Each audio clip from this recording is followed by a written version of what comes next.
Jumamosi ya Mei 17, mpiga picha Edwin Blanco na shirika la picha la Bagrit USA waliwasilisha kesi mbili za shirikisho mahakamani dhidi ya Jennifer Lopez. Wamedai kuwa wanamiliki kwa pamoja picha za J-Lo akiwa nje hafla ya Amazon MGM Studios na Vanity Fair iliyofanyika katika bar ya Marmont, Los Angeles nchini Marekani Januari 4 usiku kabla ya tuzo za Golden Globe.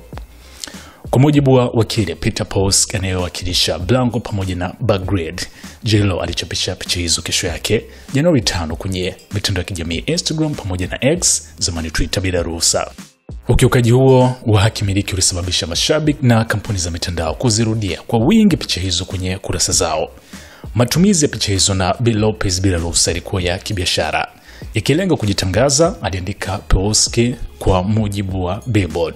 Kwa mfano, Lopez alitumia picha hizo kuonesha wabunifu wa mavazi na vitu alivyovalia, akitumia umaarufu wa tukio hilo kukuza ushirikiano wake wa mitindo na chapa mbalimbali. Post alifichua kuwa Bagrit na Blanco walijaribu kuwasiliana na timu ya Lopez wiki moja baada ya ukiukaji huo ili kulitatua swala hilo.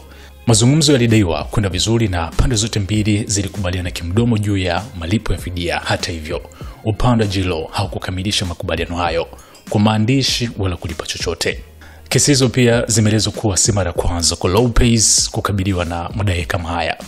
Mnamo mwaka 2019 alishtakiwa kwa kuchapisha picha ya paparazzi iliyomuonesha yeye na alikuwa mpenzi wake wa zamani Alex Rodriguez. Kesi hiyo pia iliyoendeshwa na Pewoski ilifutwa kwa hiari mwaka 2020.